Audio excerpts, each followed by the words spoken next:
The reason I wasn't happy is that I hadn't become a world champion yet. The scary thing about reaching your goal is realizing it doesn't fix shit. I just am not sure if I bring any value anymore. I don't even know who I am without this. Like, I'm nothing. I'm a loser. I'm a giant loser. I couldn't hold on to the belt, couldn't defend it one time, lost 2 more fights. I'm just worthless. It is so important to find an identity outside of, you being Miesha Tate or you being an NFL player. That's how the whole public wants to be, but you're still a person. I think I was really good at disassociating, and I was really good at kind of like escapism. Like, I would be like a robot. Truthfully, I wasn't happy. If I feel bad, it doesn't matter. If I feel good, it doesn't matter. It doesn't fucking matter. Like, you just show up and you do your job. How do you show up a champion for your household now? I practice presence. What else do I have that is so damn important that I can't take 10 minutes in the morning and tell my children that they are worth my presence? 3 deep diaphragmatic breaths is the only thing that we can manually do to take us out of fight or flight. All right, guys, welcome back to another episode of the 1% Club podcast. I'm your host, Sean Freitas, and today we have the privilege of speaking with a true pioneer in the world of mixed martial arts. Our guest, Miesha Tate, former UFC women's Bantamweight champion, MMA trailblazer, certified behavior coach, host of the Built for Growth podcast. I'm excited to be on that, and a proud mother of 2. Miesha's journey from Tacoma, Washington to the heights of competitive sport is a powerful testament to resilience, growth, and living on your own terms. Let's dive in. Okay, so breaking through barriers. So championship belts are tangible proofs of success, but the barriers you help break for women's MMA carry a different weight. Looking back, what specific moments made you realize you were changing the landscape for women's sports? I didn't realize any of it at the time. It wasn't until after it happened, years later, and then you start to see that, some shit's changed and I had a part to do with it. But in the moment, you're just living, you're just doing life. And that's, I think that's one of the best parts, is that it wasn't premeditated. I had no idea that it was going to have the impact that it did. It's just, I was living unapologetically, passionately, and with drive and determination, and it just ended up changing the landscape, and obviously that rivalry with Ronda helped a lot. I'm actually really grateful for that.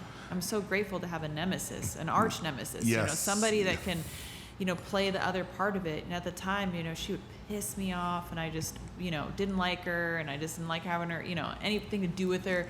But now I look back and I'm like, man, what a blessing to be able to be a part of something like that. What a blessing for someone to enter my life and be exactly who she was in that moment in time, because it not only elevated me, it not only made me greater, but it made the entire sport better. Yeah, I agree. And I think I worked on you 8 or 9 years ago. So it's so cool to do this with you now, because back then, it was it's not just that you were just a household name. It's just you were really the only one doing it. There wasn't a female card every single card like there is in the UFC now. And there definitely wasn't a UFC fight every week.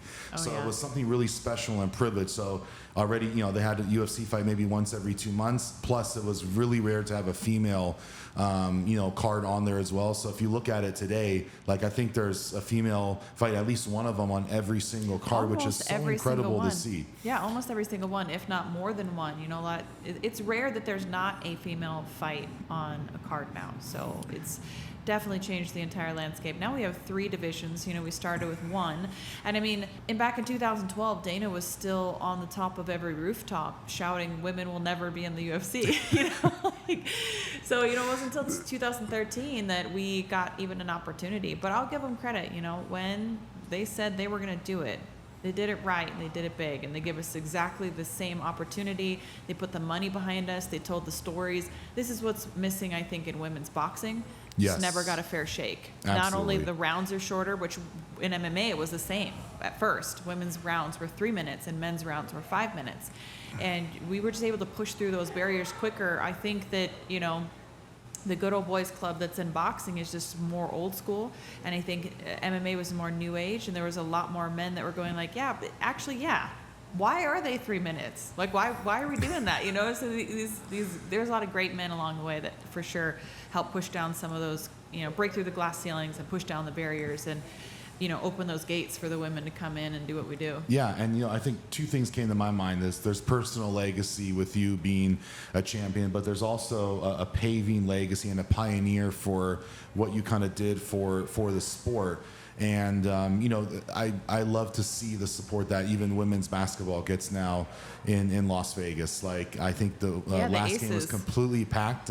I work with Sabrina from the New York team, and between her and Caitlin Clark, those are like two of the biggest household names. Like, it's basically two white girls that came in the sport and completely dominated it. So I think that it's amazing to see that. And I love that culture is starting to pick up, because I think it's, whatever you started on the platform, it's continuing to rise up in all sports, honestly. And it was just about time that happened. I feel like pay in pro sports, obviously, is great for some and not so great for others. And just becoming a professional athlete is so hard, not just for your skill, but you have no idea what someone's going through to even get there. There's probably so many people that never became a pro athlete because they just never got the opportunity, or they didn't have someone to show them, or they didn't start young enough because they weren't inspired by others, that look like them, that move like them, that are like them. And this is for all walks of life, no matter your nationality or your sex. But like, when you look up and you say, as a little girl, and you say, wow, they are doing that. There's the women that fight, and that little spark, that little ignition in a young girl. Like, now she's potentially going to have like her whole life to train to be the best. I didn't start training until I was 15 years old. I started in wrestling, and I only did it seasonally. I had no idea that this would turn into a career. And now I walk into it, Extreme Couture or many other gyms. I host seminars, and there will be equal amount of girls on the mats compared to the boys. Like, that's crazy to me to like see that transition happen, because I remember when I was the only one, and that was just how it was. I was the only one, and I was competing against guys, and I was training with guys. It was like such a treat to be able to even train with another female, and it was hard to find fights. It wasn't easy. There just wasn't enough of us. We had to take them out of our weight classes, and we just had to try to make it work. But now the landscape has really changed, and there's just this more of an equal playing field for women to do the sports that they want. And I see that coming in. I think women's soccer's made a ton of headway. As you were mentioning, basketball's made a ton of headway. And I'd like to address something too. Sean Strickland said he's not a fan of women's MMA, which I respect that. I think everybody can have their own opinions on it. I'm not here to tell him that he needs to be a fan, but his logic is flawed. Okay, the logic is, we don't want to watch like small, kind of weak women. I'm paraphrasing. That's kind of how I interpret it, because what he said is like, we want to see like two lions, two big men. Like, that's what we want to see fight. And I'm like, well, I don't agree, because there's always a story. It's not always about like, okay, sure, Sean, like, if we were in a fight, you would beat me up. Does that mean that the entertaining value of like watching me compete at the highest level provides nothing for you? It's like, well, why do people watch? Why are there millions of views on insect fights then on YouTube? Like, why do people have like, why is there, in Mexico, this is terrible, I don't condone it, but like cockfighting, like chickens fighting. Well, you could kill the chicken. Hawaiians are guilty of that too. Okay, yeah, Hawaiians. Okay, but but the point is that a good fight is a good fight. And it doesn't matter the size of the bug, the creature, the animal, or the human. It's the heart and tenacity and performance that you're going there for. And I think women, we bring that. We have that in equal value to why you would watch, any other male counterpart fight. I mean, there's also a lot of boring male-to-male fights too. I mean, right. let's call it like it is. Like, sometimes there's no action, or I feel like I'm watching boxing instead of actual MMA. Right. Like, when I watch MMA, I want to see, do you have the full arsenal? And when two people have that, those are some amazing fights to watch. Yeah, like Joanna Jędrzejczyk and Yang Weili Zhang, I forget how to say it, but that was an amazing fight. Joanna had this huge hematoma. I remember they battled. It was just epic. Rose Namajunas, tiny, 115 pounds. And these girls are just absolute savages. When paired with each other, it's just magic. You just want to watch it.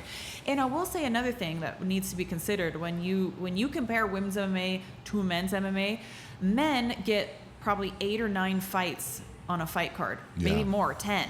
A lot of them are not great, like you said, but there will be a couple standouts usually on every card. And that's kind of how the men's MMA gets this more opportunity, because there's more weight classes and there's more fights, to have at least one or two good ones. So then you kind of remember the good ones.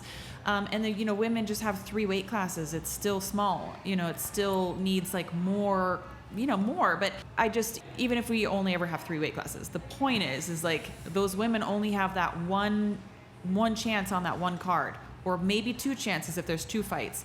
And that's how you're basing the entire scope of the sport. Yeah, I mean, I'm right? sure if you looked at the data from the amount of male to female fights, I mean, it's probably going to be almost the same. You're right. They probably have 5-6 time multiplier on how many fights they're actually getting. So you're seeing more of that as well. Yeah. But it doesn't mean that you're seeing more of good. It just Right. means you're seeing more. It's just more weight is placed on one women's fight to represent for that night, like the entire sport of women's MMA, where it's like the men's card's getting, like I said, 10, 11 fights sometimes. Exactly. Yes.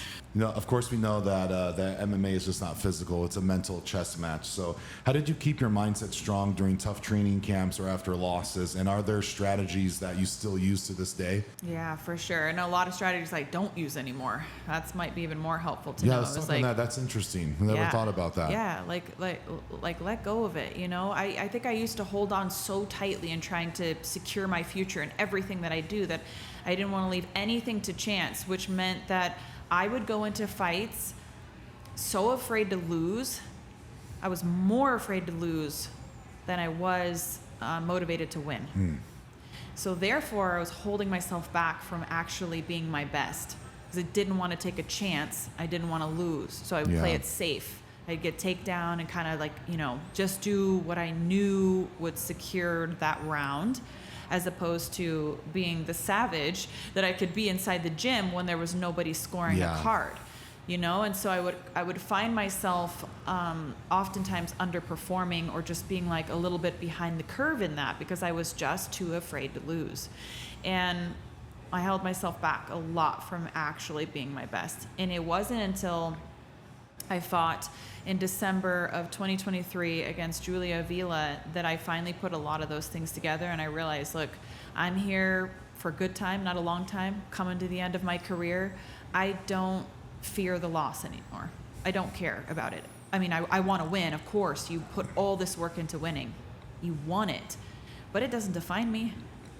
Yeah. Right? Before it would define me. Yeah, it's interesting you say that. I mean, I've got to work with over 700 athletes in all sports, and one of 2 things happen at these top level athletes: is they're either as confident as it gets, or they actually have the highest performance anxiety out of anyone I would work with. But it was interesting to me. I was like, look, they're at the very top, so they know that they're good. But it's interesting to hear you say that. But what's more fascinating is I've never actually heard someone say, actually had to change the way that I thought about things, because it just wasn't suiting me at that time. Yeah. Well, what it can do, though, when athletes, we're kind of sick in the head sometimes, and we are so hyper focused on this one thing that we place almost all of our value on one outcome. And we identify with that sport as like who we are, but it's not healthy in life. It doesn't help you transition. And athletes, it's like a short career. Absolutely. For the most part. I mean, doctors can do that for how long? Teachers do it for how long? Firefighters, they usually are doing these things until they retire, at 60s, right? And athletes, it's like, sometimes you're in your 30s. That's a very common age to go out of the sport, is if you're lucky. Sometimes you're in your 20s. Sometimes you're in college, you're a prospect, and you get injured, and that's it.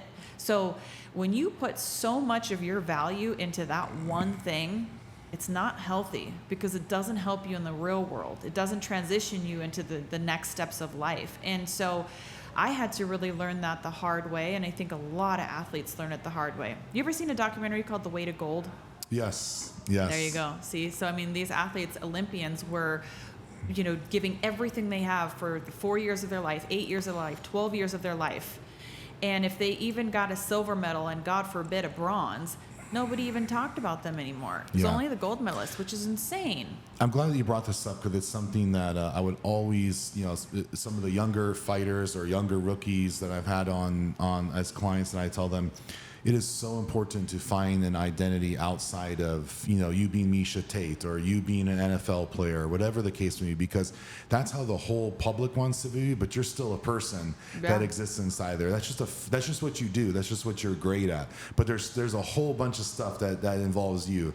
And if you notice when you come in here, you don't see any jerseys on the wall. You don't see signed balls. You don't see any of that because that stuff's not important to me. In fact, I get those items for other people, kids or whatever, that ask me, but I wanted to make sure that when I was working with people that they understood that I was working, with them, not them as the pro athlete, but I was literally working with them as a human being, and I wanted them to know that I was there as their coach for them no matter what they needed, and it built this type of respect that I think helped me grow my company to where it is now, because it quickly turned into, oh yeah, this guy's not trying to take my money. He doesn't call and ask me for things. He doesn't call and ask me for tickets. Like, he's legitimately checking on me to make sure I got my shit together, and I train people hard, not stupid, but it was hard and it was challenging. And I feel like the most benefit I gave them was actually that ability to have that clean slate with me where they could be whoever that they were and kind of figure that out on their own. And you're an athlete only for a certain amount of time, but you can maximize the time that you're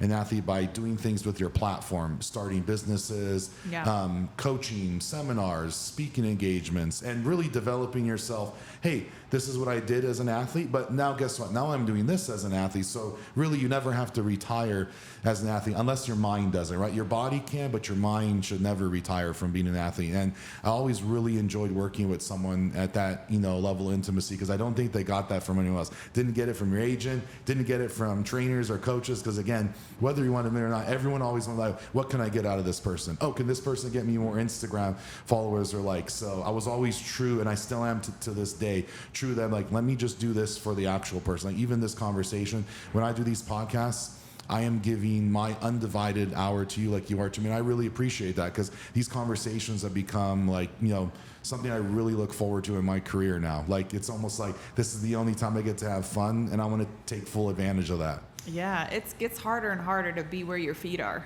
There's everything pulling you a million different directions, and you are somebody who, you're a go-getter. Like, you go, you get it, you make it, you create it. If it's not out there, you'll make it. Like, you just create it out of nothing. It's incredible. I love what you have here, and I'm right there with you. My podcast is built for growth, and I sit down and I have conversations with amazing people, and I get to be really present for that hour and just absorb what that person has to offer, and appreciate that time that they bring. So, absolutely. But I think to answer back to the other question was, I stopped compartmentalizing as much. I started to open up some boxes that I was just suppressing. I think I was really good at disassociating, and I was really good at kind of like escapism. Like, I just wouldn't be anywhere. I would be like a robot, right? I would just like go through the motions. I don't remember a lot from that time in my life because truthfully, I wasn't happy. I was like, this is how I have to live in order to be the greatest with the skills that I have, which weren't good and weren't healthy. It's like, I've got to like tuck it down deep. I don't want to address how I feel. Like, if I feel bad, doesn't matter. If I feel good, it doesn't matter. It doesn't fucking matter. Like, you just show up and you do your job. Yeah. And the worse that it is, the better you, like, I had convinced myself of this because it was always hyper stressful, and it was always a lot going on, and I was always in like a lot, dealing with a lot of adversity in that time in my career. So I'd kind of convinced myself that the more adversity, the better I was going to do, and I was going to do it in spite of. There's even a small documentary that's like, just about that, because that was my mentality. It was the adversity mentality. I was driven by adversity, but I missed so much of my purpose outside of the sport and being a human and dealing with it. But the problem with it is that it might get you to being a world champion. In my case, in spite of, I did become a world champion, but I was not helping myself along the way. No. It was like burning the candle from both ends, and then I just cracked that thing open and lit the wick in the middle too. And I burned bright, but I didn't burn long. Yeah. So taking that now, I know you have a fiance and 2 kids. How do you show up as a champion for your household now? Well, now I practice presence. I practice it, not just I don't just say it. Like, I practice it. I do it regularly. And it can be something as simple as breathing. And people are probably like, well, how is breathing really going to help me out? I'm like, well, it's the one thing that you can control at all times. And sometimes it's really nice to know when it feels like the world is falling apart around you and just shit's going wrong and you lost your job and you're hurt or whatever, you're moving through an injury and just, whatever it is, it's life. Just even knowing that you can take a nice, slow, deep breath can just change the whole trajectory of your mindset. It's like a reframe. It's an opportunity to reframe what you're going through. So for me, I dial it back to what can I control? Can't control that. That's overwhelming. Can't control that. And you start to get in the state of anxiety when you focus on what you can't control. Start with a deep breath. Well, I can control my breath, which then puts you back into like a parasympathetic state, so you're not all frazzled.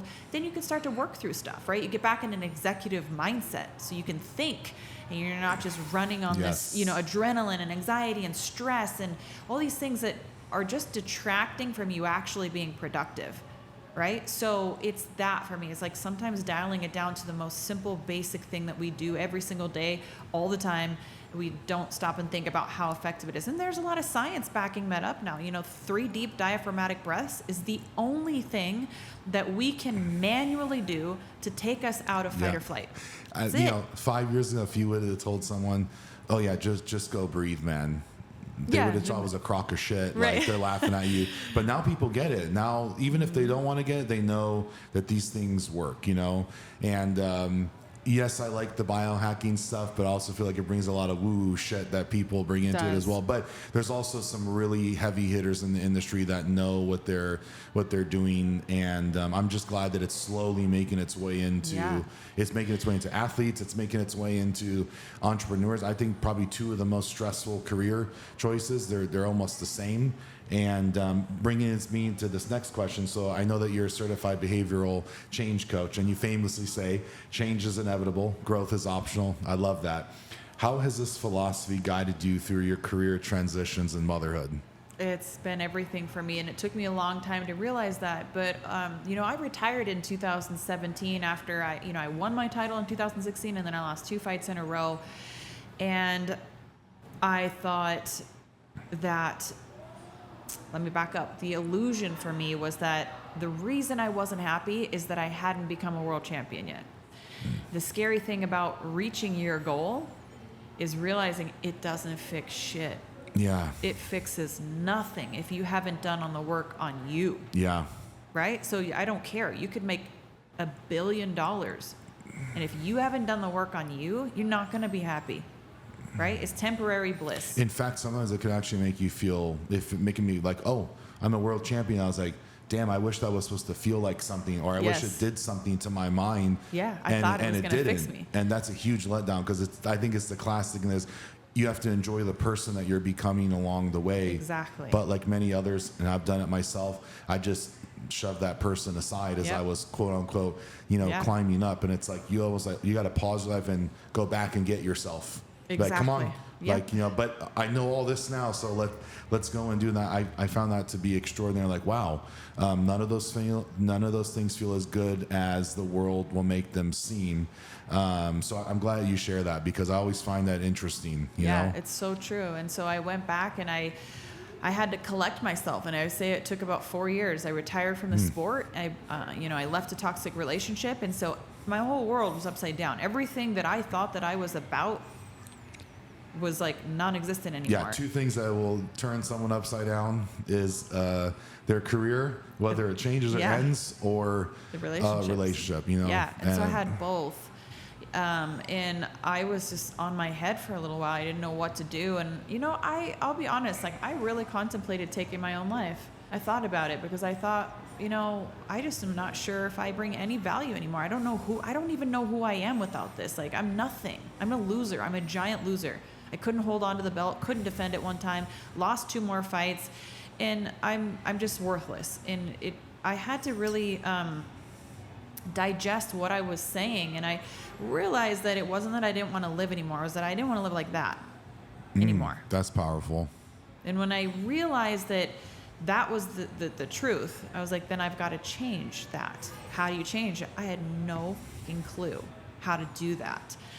But I just started trying to lean into my intuition. I tried to talk to myself, and ask questions. I started asking myself a lot of questions, and I didn't have very many answers for the reasons why I thought that I felt the way that I did, or why I was doing what I was doing. But spiritual, for me, was like spiritual connection with self and with God.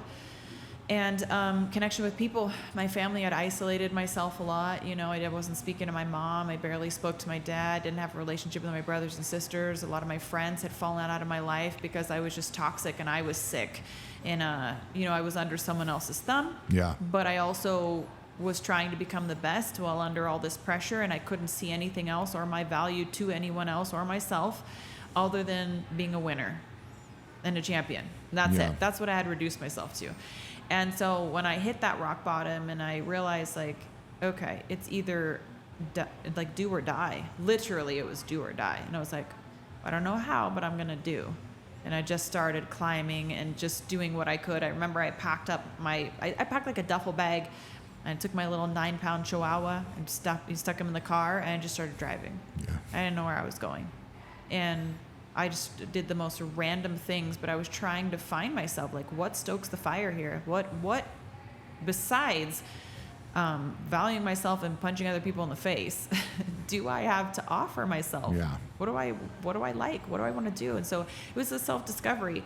And that's what started me in the whole trajectory of change. And, I started discovering mindfulness and some wellness, and, then I met my fiance, and we had 2 kids together. And I remember at pregnancy, I was like, "Ooh, I'm gonna take this like a challenge, like I would like a training camp, I'm gonna find all the things. I'm gonna learn all the things. How do I need to eat for this pregnancy? What's going on in my body? What's going on with this baby?" And I had a lot of fun with it, though. I got competitive about it, and that gave me purpose. And obviously, children, change everything for you. So I had my second child, and then I was like, I think I want to fight again. And so I got back into it because I realized it was never that I didn't love the sport. It's I didn't love me. Yeah, and I think the great thing is like you said, growth is optional. So I'm sure that statement came from a testament, from yourself. What do I really want in my life? And I'm glad that you're open about those things, because it's almost, when I work with people, it's almost like I could see the hurts inside of them. I'm like, oh, man, this person's hurting, but I don't know how to tell them. I actually became a life coach 10 years ago, International Coaching Federation. Never did life coaching, but I had realized that subconsciously I had been life coaching people as I'm working with them. But like anything, is the greater that you do for everyone else, the lesser that you do for yourself. So here you are as an athlete, and you think that you're not worthy, or you didn't do this, or you couldn't defend your championship. But to everyone else, it's like, look what you did. But, in your mind is so tainted that you can't even see that. So I do think that it requires something. But guess what you did? You got in the car and drive somewhere. So what I always tell someone, the only way to change is you got to change your whole fucking environment. You cannot stay somewhere and change. You can't be a drug addict and live with a drug addict and expect to become sober. So you have to just remove yourself. Somebody said, the definition of insanity is doing the same thing and expecting a different result. Paraphrasing. But that's true. You can't live the same cycle in the same way with the same people and think it's going to be different. Even if you want it to change, you're not facilitating change. Yes. And as someone who has gotten a certification now in behavior change, you're spot on. If you want to change your behavior, you've got to change your surroundings. It has to be simultaneous. You have to start doing things differently, and you have to break down your goals into the smallest goals possible, in my opinion, to be consistent with it. Sometimes people's goals are too big. It's we'll use the classic, I want to lose 20 pounds. That's too big. Where do you start? It's well, okay, I want to walk 20 minutes after my last meal of the day, and I want to do that 5 days a week, or I want to do it every day, or whatever. Okay, well, even that goal, how can you make it even smaller to make sure that that you're successful in the walking every night? Because what happens after you forget one night and then you feel like a failure, and so you give up on the whole thing, right? Yes. Set realistic goals. What's realistic? Every night is probably not realistic for most people. Can you do 3 nights a week? Then do 3. Don't set it ridiculous every night a week. Nobody's perfect. What are you talking about? 5 days a week, 3 days a week, 2 days a week, 1 day a week. I don't care, but set it where you can do it, and then get an even smaller, a smaller goal. I'm going to set an alarm on my phone so that I remember to walk. I'm going to do it right now because I'm thinking about right now, because you're going to forget by the time dinner because you're not used to it. You haven't made a habit of it yet. You know? And as I'm sitting here listening to you, it sounds to me like your most important fight was when you actually came back after having children, because guess what you did? You just made the decision, hey, I can do this again. Yep. It may seem like a small thing. Maybe it didn't have a championship attached to it, but the fact is that you thought about it. You actually did it. You came back. You were able to perform. Like that to me says that everything you just said about that journey meant something, because you were able to make that decision for yourself and can continue to make whatever decision that you want to outline the next chapters of your life as well. I feel bad because most people, I don't think they ever can get to that point because of how hard it is actually to get to that point. Like money doesn't do it. People don't do it. Really, the only person that can do it is yourself. Money most of the time ruins it. Money makes it worse. You're going the opposite way. Yeah, it's I really mean, unless interesting. you have yourself, like you said, if you went back and you collected yourself and you're bringing yourself, then that's great, because money can do a lot of things. It can help people. Yes. You can do charities. You can do things that add value and help other people. That's great. But I'm telling you, if you think that becoming rich is going to fix all your problems and that's the reason you're not happy, that's I believe that's why a lot of people do end up taking their lives, is because they think they know what's going to fix it, and then they get there, and then it's like seeing behind the curtain in The Wizard of Oz. You realize it was all an illusion, and now you've put all these eggs in the basket, and you know that it doesn't carry real meaning and weight. You haven't done the work on yourself. So it's just one of those cycles, I don't think it's helpful. I think it can actually be harmful. And I think sometimes when people have like that picture perfect life, but they're still unhappy, like they've got the beautiful wife, they've got the kids, they got the house, they got the car, they got the money. And it's like, if I have all this and everybody looks at me and says my life is perfect and I still feel like this, it's never going to be better. Like, they convince themselves of that. It's not true. You got to do the work on yourself. Yeah.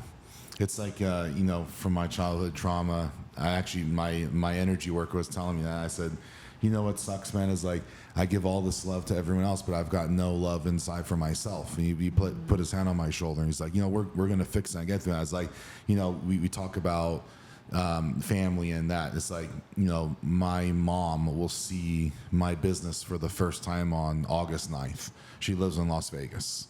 Wow. So she's, and I have a better relationship with her now, but I'm like, I told someone, like, what do you mean your mom's never seen your business before? And it's like, it kind of sat me on, like, damn, like this is like my dream and my passion. I guess I didn't share that with my mom, but why? And it took me a second to unpack childhood trauma, because a lot of the times you realize that your parents probably didn't even have nearly the resources that we have today to even do that. So at the end of the day, they were probably just doing the best that they could with what they had. And I grew up with a single mom. I never met my dad. That's healing. What you just said right there is that forgiveness and that empathy, and realizing, it doesn't make sense to blame. Like, she did the best that she could, and that's it. And people really can only meet you where they are. Yes. They can't meet you where they haven't been. They can't meet you where they haven't met themselves, right? So yeah, of course. And I think the best thing that we can do is forgive them, because it heals us. And potentially when we heal and we come back and we're a more collected, healed person, it's like we might just have an opportunity to help them just by being our authentic selves, by being our whole selves. And they see that and they say, people usually, they want it, they just don't know that that's there, and they don't know how to get there. And there's not a lot of whole healed people walking around out there. So the majority of what we see is a lot of broken people, especially the iconic people. We talk about 1%. They're the most broken. People that are healed, that's the slimmest percentage in the world, and most of them don't even know it. Mike Posner. Yeah. Have you followed his story at all a little bit? I mean, he's somebody that I really admire in the work that he has done and how he continues to move through the space. But, he's not as popular as he was when he was singing about taking a pill in Ibiza, because people aren't resonating quite as much. But there's room for change, and it's happening. And I think, you know, people like Mike, you know, singing, his lyrics have changed so much. You go and compare the songs, you know, 10 years ago to now. It's like, wow, it's amazing. But, you know, he's out there and he's, you know, climbing up Mount Everest and walking across the United States and doing the coolest stuff. And I'm like, that's somebody who has done a lot of self-reflection and forgiven a lot of people and been that change. I think that's what it is. It's the forgiveness. It's the forgiveness. Yeah, like I was known to hold the grudge forever, you know. In fact, almost like vengeful, like, all right, like I'm gonna make you pay for this. Like, I went through a you know, nearly 2.5 year divorce, and at first it was like shock, then it was anger, then it was like, okay, kind of making it through this, and it's like, oh, now I want it to be vengeful. And I finally reached a point where I'm like, I'm just okay with letting go, because everything happens for a reason. Yeah. You know, so you let go of the emotions, you let go of the expectations, but it's like, man, that was what a challenging experience to challenging do. for sure, but that's freedom. That's the other thing. We often operate under the illusion that we have freedom. I went to church this Sunday and they were talking about that, you know, the illusion of freedom. And I was like, I was just mind blown. I was like, so spot on. And what I took away from that was that we live in a very free world here in America. You know, do what you want, hook up with who you want, you know, smoke weed, do coke, fentanyl, why, like, it's free, like, do what you want. You're free. You are free to be however you want to be, right? But is it really free? It's like, what is the price? Because they're shackled oftentimes by these vices, right? When you drink alcohol as your freedom, right? And it's an everyday thing, and it becomes this problem, and you become an alcoholic, you're not really living your life anymore. You, like, is that truly freedom? Or is it the illusion of freedom? It's definitely the illusion. It's the illusion of freedom. And is being rich and being able to buy whatever you want, is that freedom? Like, if you're not healed here, if you haven't forgiven not only yourself but the people around you, that's freedom. That's why some of the poorest people, you know, who don't live lavish lives, you know, and the medicine man or this person, it's like they've kind of figured out that the real freedom exists like inside your heart and inside your mind, when you can forgive others, when they can't hurt you. Yes. Right? They cannot hurt you. You're free. Like, you're happy. And it doesn't matter like how many times like you build the life that you want, and then, you know, your metaphorical house, and then it burns down, and you got to build it again. It's like, and then it burns down. That's life, right? It's like, okay, well, I can build it again, and every time I'm going to build it, it's going to be better than it was before. Yes. Like, that's freedom, in my opinion. And then if you can combine that freedom with success, then you've got the magic potion. Yeah, I was just talking about this on my last podcast, with being passionate about something and then being purposeful about something. They're two different things, but like put together, super strong. Yeah. Or the act of visualization into materialization, because two different things, but putting them together, huge, powerful things come into your life. Yeah. So if someone is feeling stuck, or, you know, think about the last 3 people we work with, so tough to change your behavior, where do you start with them? What's the one thing you have them do first?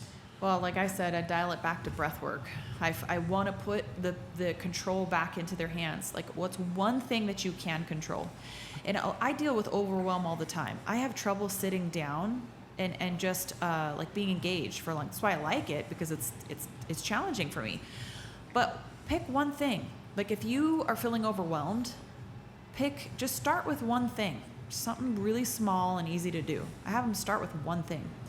And I also like to have people practice mindfulness. We don't do that enough, right? So what can we do to help us be present? You want to be present more? You don't get to just be present. It doesn't work like that. You have to work at it. Yes. Just like anything you want to be great at in life, and there's value in working hard towards something.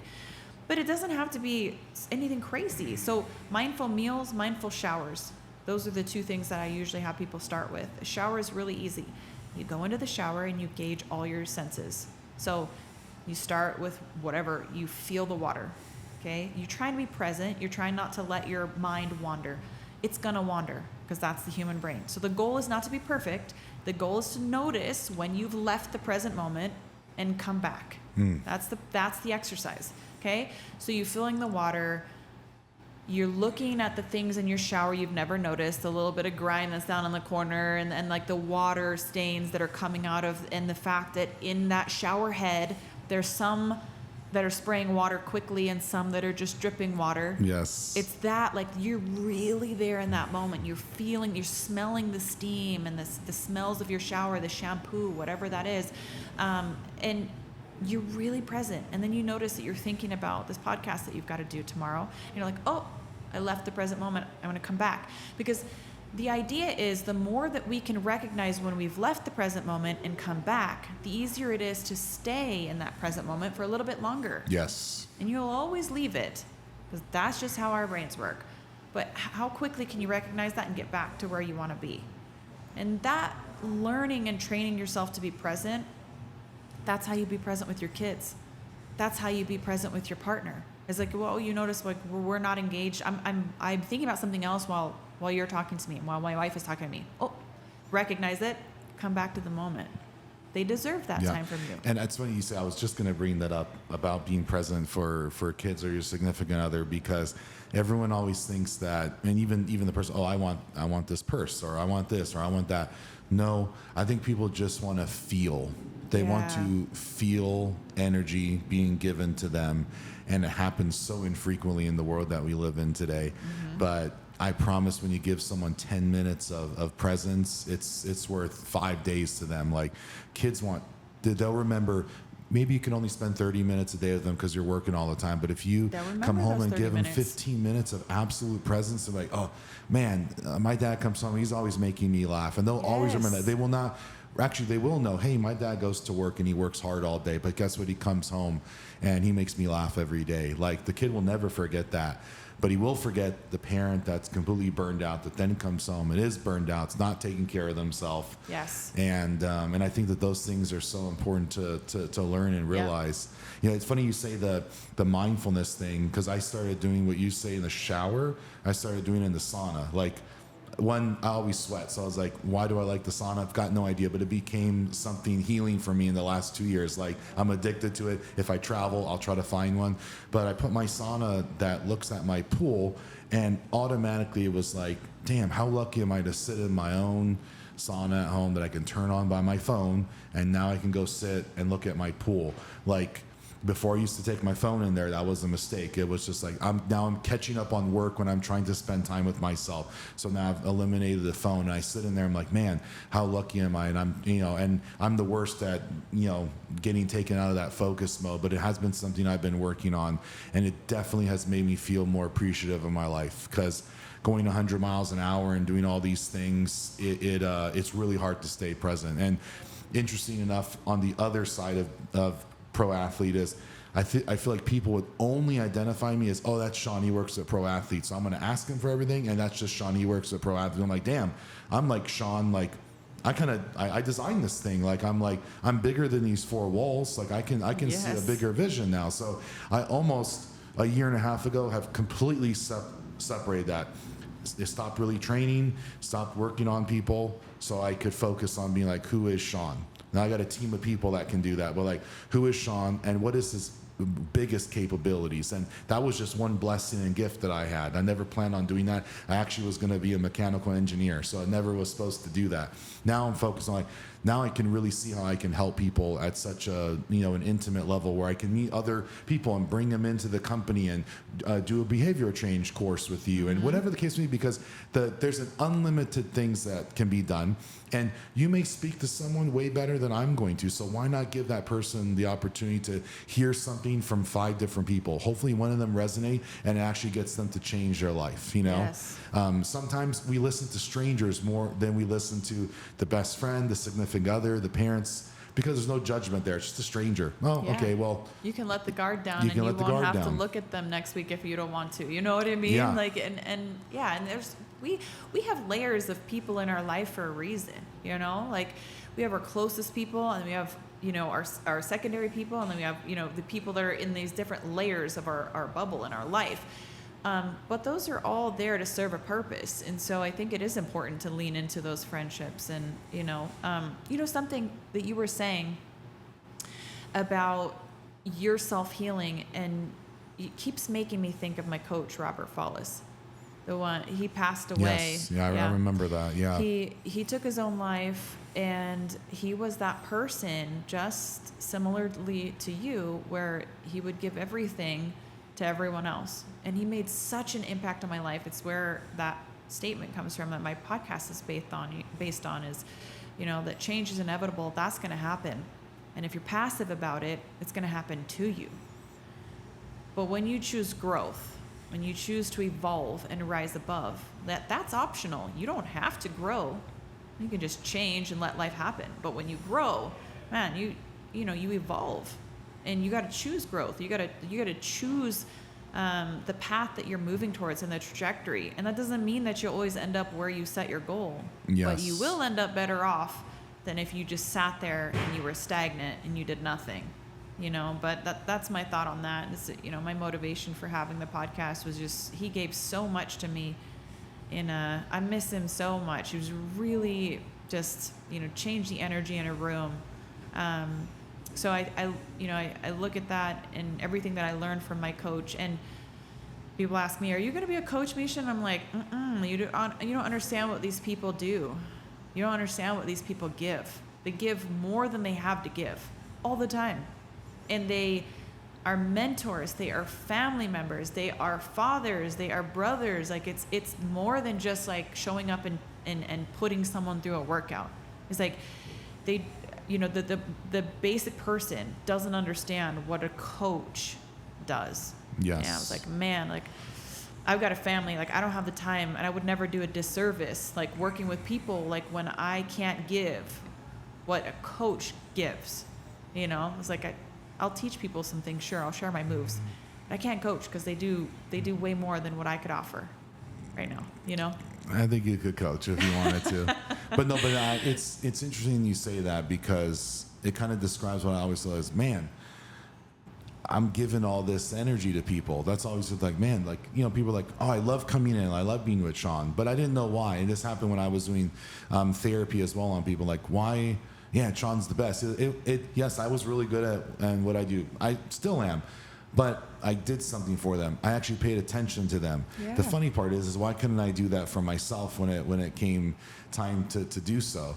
And I mean, the things that people would tell me, it's like, I know they're not telling anyone else, but I felt blessed to be able to be that third ear for them, that just let them say whatever, because I don't talk about anyone's business to anyone else, especially I have a medical company now too. So it's just ingrained on me to always be, exclusive and private. And that's actually why I love the facility, because it allowed people to come here when they were injured, knowing that no one's going to share that information anywhere, or a picture is going to get taken of them. Yeah. Like when you go and get worked on in a team facility or a team building, you're going to know that someone's told your shit. Like, you got hurt? Okay, well, trust me, it came from a specific room. I hear a lot of things. I'm like, okay. But yeah, I'm glad that you said that, because that's an interesting thing to contemplate. Yeah, I tell people too, I promote this a lot, like, be your own best friend. How are you talking to yourself? Yes. Talk to yourself the way that you would talk to your clients. Like, pump yourself up. Like, you are the fucking best. Like, you're the great. You were amazing. Like, you're so good. So like, that might be the most important thing you said, because of, and I was the most good to that. I would speak so negative to myself. Like, seriously. I already knew it. Still have, I already knew it. Maybe one day I'll share what I used to tell myself, but it was probably similar to when you, it's like, you can, like, you're operating out of fear and adversity by the things that you're going to say to yourself. And I promise you, it'll make you good, but in the wrong way. Exactly. It won't make you great, though. It'll just make you really good, but it won't make you great, because you can't speak to yourself that way, because that's not a championship mindset. You like, I'm not going to go and speak to someone else like that, so why am I downgrading myself like that? Yes. Be your own best friend. Pay attention to the way that you think towards yourself and you speak towards yourself, because it matters.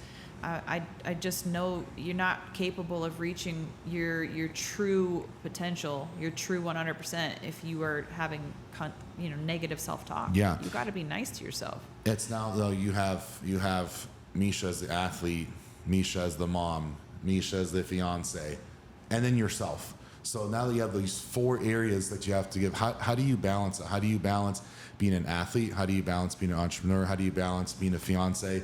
And then how do you balance being a mother at the same time?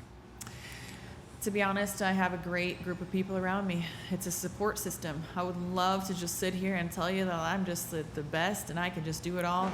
That's an optical illusion too. Don't believe none of that stuff, There's those perfect moms on Instagram that are just, killing it and doing everything. No, like that's just for the gram, Like they're struggling too. I tell you what, and it's hard every single day. It's so hard. But I do what I can. And I go back to when I'm having a hard day, it's like, okay, what can I control right now? I'm gonna start with a deep breath. Then I'm gonna go and I'm gonna do this, and then it gets that momentum going for me, and I just go.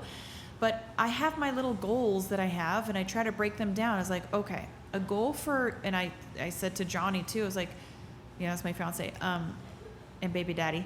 I was like, let's make a goal that every morning when the kids wake up, the phones, like we of course we're probably working or whatever, they go away. Yeah. And for that first 15 minutes, it is just engaging with the kids. It's like, and it doesn't have to be like, we bust out a board game. Sometimes it is though. But it's just like, hey, I'm present. What you have to say and how we start our day together matters to me. Did you have a dream last night? What are you doing today? Like, do you have any goals for the day? Like, they just let them know. Because, like, what else do I have that is so damn important that I can't take 10 minutes in the morning and tell my children that they are worth my presence. Yeah. They are worth my time. They are worth it. They're worth it. And, it's 10 minutes out of my day. I've got 24 hours to work with. Sleep 10 minutes less then if I've really got so much to do. But they're worth it. And I feel it's also like the way that you wake up too. Like, take 10 minutes for yourself first, and then be able to to give that, because I think it's the way that we're treating ourselves, like directly in the morning. Like, trust me, it's harder to do it now, but I could, I'm flying out of bed at 4 a.m. be like, let's just go. It doesn't matter how tired I am. Mm-hmm. Sean, you've done this for years. Like, I know you got to do it, but I'm not doing that anymore. I mean, I paid my dues there, but I paid them for way too long, and I don't know what repercussion that has taken off of my life from doing that. So it's just being more intentional and a little bit smarter with how you're treating your own body as well. Mm-hmm. Prioritizing sleep. Yeah. I thought it was cool to sleep for 3 hours until you realize that what that's actually doing to your heart. Mm-hmm. But before, no one was talking about that. Now people talk about that. I actually feel like you may be more successful by actually taking care of yourself and being professional with your time. Like, if you have an hour to do something, then just focus on that in an hour. Put your fucking phone down. You're not worrying about Instagram or emails or whatever the case, but you're just going to focus on that in like a time block. And for me, it's not diagnosed, but I've definitely got some exquisite form of ADHD, because I can't do anything unless I feel pressure on me. Most people who are successful, I believe, do, because it's not a disorder, it's not a deficit, it is a gift. You just got to learn how to work with yourself. Yes. You got to learn to go back and collect yourself, to develop new skills, because we are just taught in a way through school that kind of beats our individuality out of us. And it tells us, like, this is how you're supposed to do it. You're supposed to get in a line. You're supposed to shut up. You're supposed to sit down. You're supposed to do it like this. You're supposed to. And none of that is about you or me. It's like what's collectively the easiest for the people in charge. And it's interesting because I feel like teaching that behavior just makes it seem like, I wonder what happens if I'm a little bit disobedient. Like, let me step out of the line. Let's see what that feels like. Versus, giving a little sense of freedom. It's like the difference between freedom and dictatorship. And we're teaching kids that at 3 years old. Mm-hmm. Yeah, and with freedom comes great responsibility. So I think it's important to teach children how to use freedom responsibly. And like, they need to know. That's a life skill, right? Yeah, you have to they have to know the difference between, you know, right and wrong and good and bad, but they have to experience some of those things. Like, I feel like that's, you know, my mom kind of kept me in a box when I was younger. So that I feel like is, you know, it didn't cause a rebellion, but it caused a rebellion in my life. You know what I'm saying? I wasn't going to take no for an answer. I'm going to do it no matter what. I'm going to prove it to whoever I got to prove it to, just not proving it to myself, but whoever I had to prove it to, making up shit in my head. And so it's interesting, and I'm glad that at least for me, that I've came to this realization in my 30s, because, you know, if you're 60 years old and you still can't uncover things that may not be the most beneficial in your life, and you realize that at 60, man, you have lost out on your life. So, you know, it doesn't matter where someone's at, just, you know, are you going to start it now? Brings my last question is, what are 3 practical steps that you offer to anyone who's listening that wants to drive meaningful change in their life, whether it's sports, business, or personal growth? Oh, it's so good. You know, I said about mindfulness. I'm going to describe another thing is like a mindful meal. Like mindfulness. Mindfulness has got to be one of the top 3. There's mindfulness, self-talk, and goal setting. Like, those are the 3 things that are, I think, going to be, but like, how do you do it? There's so much more nuance to just saying like, oh, set a goal. No, like, how do you do it in a way that's actually going to get you where you want to go? And with mindfulness, how often, or when was the last time that you sat down with your meal and you just tried to be present with your food? You weren't in a hurry. You weren't eating on the fly. You weren't, you know, running out the door with a protein bar or shake in your hand, and you don't even pay attention to what you're consuming because you're just too busy for that. It's like, if you can have a mindful meal, that's powerful. And the food tastes a lot better too, by the way. That's a perk. It does, yeah. You just sit down and like smell your food. Like, smell it, look at it. Actually look at your food. Like, look at what you're about to eat. Notice it, appreciate it. Look at the colors. Then taste it and really try to taste all of the things about your food. And this is just another practice, again, that you can do about getting mindful. Another practice is putting little stickers or things around your house that's going to help you remember to, like, get intentional about that moment. Get mindful, get intentional. Get where your feet are. What do you want out of this moment? That's what mindfulness leads into, right? When we can get where our feet are, then we can think about for a second, like, what do I actually want out of this moment? And this is where it opens, at least for me, the opportunity for epiphanies, which lead to meaningful change. When I get present with myself, then it's like, oh, that makes so much sense now, because I just gave myself the opportunity to work through some of the things that I've been too busy for. But it's like carrying around extra weight all day. It's like not productive in the long run. You might be able to do it in the short. It's not that big of a deal. But I mean, you know, in the long haul, it's like, we'll use like a sprint versus like a long distance, you know, or a long distance hike. It's like, okay, so if you put, you know, 10 pounds on your back and you run a sprint, I mean, you'd probably be all right. But like that 10 pounds, if you were going on a, you know, a 25-mile hike, it's like you try to make your backpack, you count the ounces. Yes. Like, you try to make it as light as possible, because in the long term, all that weight adds up. And so it's kind of that mindfulness helps you move through and get rid of some of that weight, unpack some of those things, get present with yourself. And, you know, those goals, make them small, make them bite-sized. Yeah. It's interesting you bring up the meal thing, because if there's one thing I know that I would always envy off of social media is like when I would watch people have like a family meal, because I didn't get that as a child. Like, my mom was exhausted working 2 jobs probably, and just, you know, what she made, I was going to eat. Maybe we ate together sometimes. So it's interesting because I have probably barely ever used my dining table, and it's because of that. And but I also didn't realize that I don't need 10 people sitting around me to feel that same thing if I can do it myself. You know, so that's actually I'm actually gonna try that out, because do that. Watch how much you enjoy your food. Do you have kids? No kids. Okay. I was gonna say, you know, we try to do like one family meal a week. Usually it's on Wednesdays, And it's like, I kind of know, like, I'm going to cook, and I cook all the time. You know, I usually cook 3 meals a day, but sometimes it's just like, you know, we're just getting the kids fed. 1 meal a week is we put our phones away and we're entirely present. Sometimes we hit the mark more than that, but it's like, that's our minimum. That's what I'm talking about, like getting intentional with yourself. It's like, what do you want out of your life? What do you want out of your relationship with your children? What do you want out of your relationship with your significant other? What do you want out of your career? What do you want? And if you don't sit down and have those mindful moments, then you just kind of letting life happen to you. Yeah. And it might work out, but it might not. And you might get hyper successful, and you might be really sad, and like you might hate your life. It's like, so you got to balance all of that, I think. But you know, getting intentional about it, breaking your goals down in small sizes, and practicing mindfulness is all going to work synergistically to help you get the most out of this life. We get one go around. Yeah, absolutely. Like, do it the best way possible, not the fastest, not the strongest. You know, this is like the best, comprehensively the best that we can do it. Yes. I'm sure that, you know, people will find out, but I recently did find out that I was going to be a father. And at first I was quite shocked. And then, of course, I'll think, oh my God, my life's going to be completely different. Can I do this? Can I do that? Am I going to be a good dad?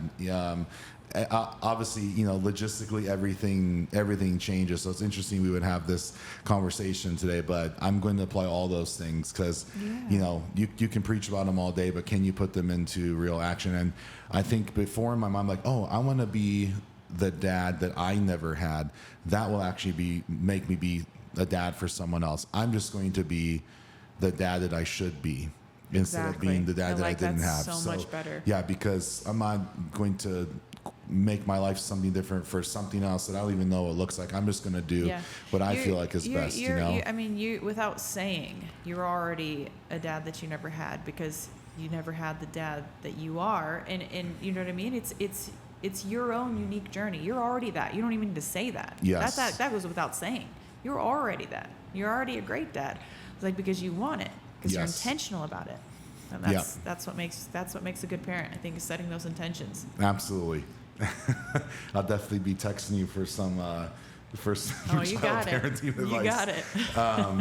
Miesha, thank you so much for sharing your story and insight with us. Is there how can they reach your podcast? Well, the podcast handle is @Built for Growth Podcast on Instagram and most of the other ways, and you can find it on my website, MieshaTate.com. I do a newsletter every other week, and I write it myself. I don't use AI. I always feel like that's important to say these days. Yeah. So sometimes they don't even come out every 2 weeks because, again, you know, it's like, because it has to come from my heart and it has to feel like the right thing to say and do. It's like, I'm not just pumping them out just to, you know. So I share what I feel like is valuable to my audience and what I'm going through at the time.